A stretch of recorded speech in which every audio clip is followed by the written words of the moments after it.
Grand Rising. Today I wanted to um, switch off a little bit, like go off a little bit of the rampart that I usually go on. Which is healing. No, it actually kind of coincides. It coincides.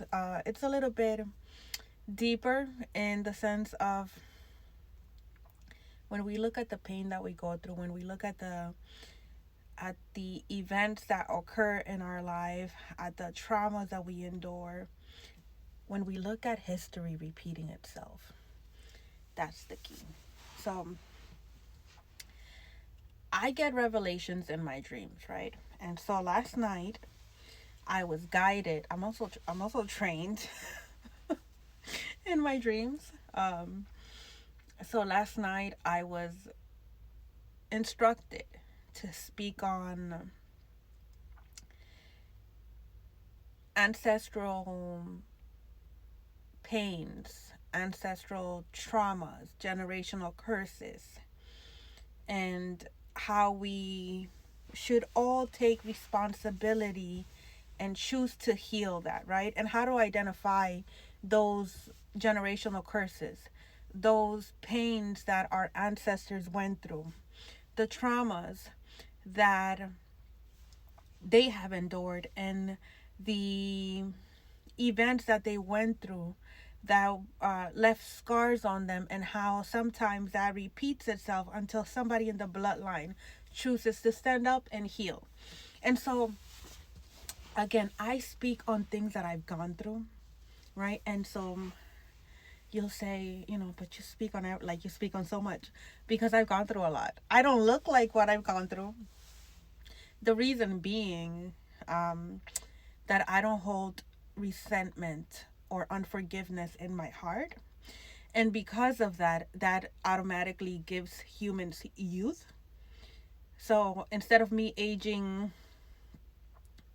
aging, I age backwards. So you wouldn't be able to tell how old I am, because, we're going to get back into, we're getting back on track. The point being that if you want to look youthful and, have a young spirit of youth within you, no matter what age you are, the key to that is forgiveness and not passing judgment. So, I'm not the prettiest of them all, but I am, I don't look like what I've gone through. And based on everything that I've shared, it's a lot to leave any human emotionally and mentally scarred, which I am. But there's so many tools out there for us to heal, that choosing to stay in the hurt, choosing to stay in the trauma, choosing to bind ourselves to that is exactly that, a choice, right? And as for me, uh, I don't fraternize with the diabolical. And so for me, that's not an option. I don't want to, because I was in hell. My childhood was hell. My teenage years was hell. A lot of my adult life has been hell. So now that I am intentionally living, that I've chose to live and to move forward, I know I don't want to. I don't want to. I like to be happy. I like to be joyful. And that's not a facade. That's literally how I am. I don't even like to raise my voice. When I get upset and I raise my voice, and you did something. You did something. So I'll give you an example with my kids. The moment my kids see me getting uptight or looking at them weird, they know what time it is. So I don't even have to yell at them.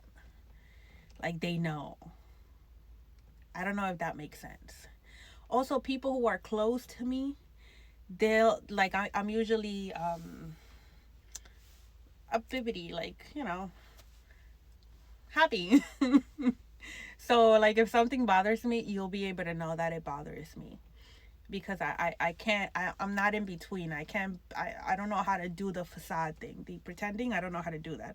I either am or am not.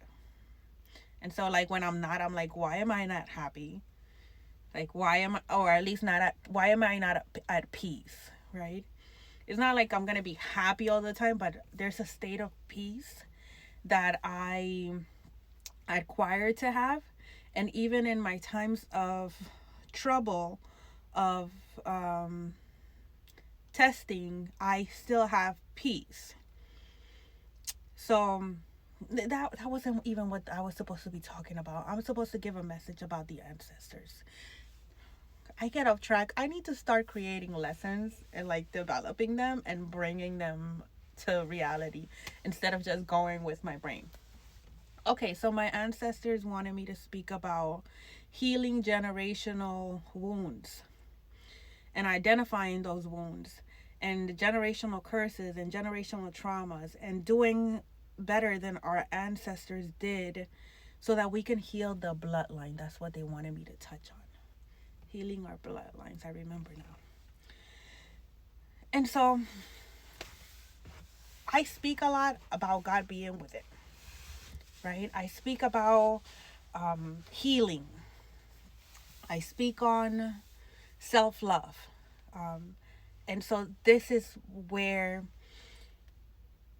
we have to come to the understanding that we are privileged right now at this moment. No matter our circumstances, in this era, we are in a position of opportunity because of all the resources that are available to us for us to make better choices, for us to stand up for what we believe in, for us to really have a say in how we move and what we believe in, where we're not being forced to believe in something that it's not of ours, right?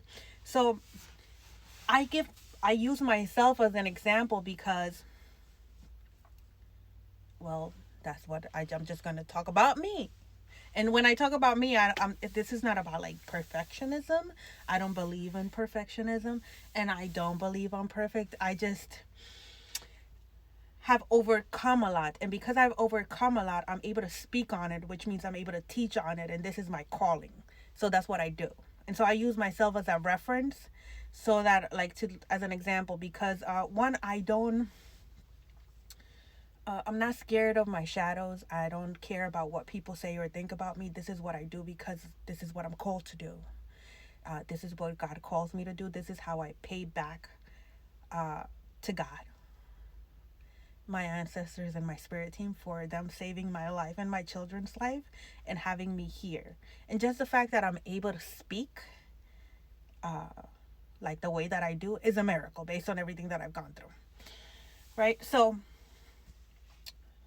I think we're going to have to go to part 2 real soon because these are only 10-minute videos and I've already made it to 8. So I usually just get off track because when I start speaking, I love speaking. And when I speak truth, it just flows, right? So we're in part 2, we're going to get into speaking about healing generational curses, identifying things that our ancestors went through and how those things manifest into next generations and next generations, and then until it comes to a person, an individual, that this individual has to stand up and says enough to break those curses, to be a power source of healing, an example to the generations to come, and how today we have many resources that we can use to identify and or overcome these curses so that we can heal our bloodlines and freed our ancestors. That was the other key. So thank you, Most High. As I speak, I remember they were like, last night in my dream, they were like, free the ancestors. Go speak on that about how they heal the bloodline and it frees the ancestors, whether they were in darkness in their time here, or they were in between realms. But because we heal, we go ahead and we free the ancestors based on our healing. So I'm gonna go into part 2 for that.